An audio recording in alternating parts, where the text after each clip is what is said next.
دفعہ 144 ڈبل سواری پر پابندی، 4 یا 4 سے زائد افراد کے اکٹھا ہونے پر پابندی، رات کو کرفیو کا نفاذ، اس قسم کے بہت سے انتظامی احکامات ہیں جو دفعہ 144 کے تحت دیے جاتے ہیں۔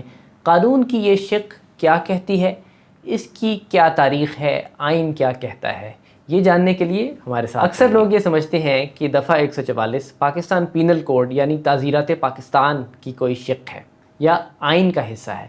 یہ درست نہیں۔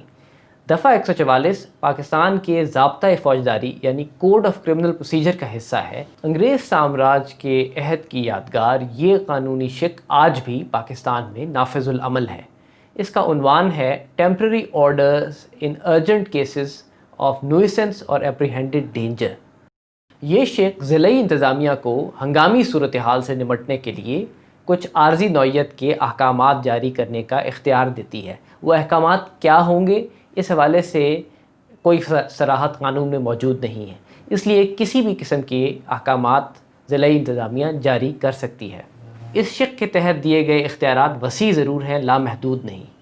مثلا یہ کہ یہ اختیار صرف اسی وقت استعمال کیا جا سکتا ہے جب حالات ہنگامی رد عمل کا تقاضا کرتے ہوں، اور یہ بات اسی سیکشن میں لکھی ہے ان الفاظ میں، امیڈیٹ پریونشن اور اسپیڈی ریمیڈی از ڈیزائربل۔ دفعہ 144 کے غلط استعمال کو روکنے کے لیے قانون میں کچھ شرائط موجود ہیں۔ مثلا یہ کہ قانون واضح کرتا ہے کہ یہ اختیار زبانی طور پر استعمال نہیں ہو سکتا، بلکہ اس کے استعمال کے لیے تحریری حکم نامہ جاری کرنا پڑتا ہے، جس میں اس اختیار کے استعمال کی وجوہات کو تفصیل سے بیان کرنا ہوتا ہے، تاکہ اگر کوئی شخص اس سے متفق نہیں تو وہ عدالت سے رجوع کر سکے۔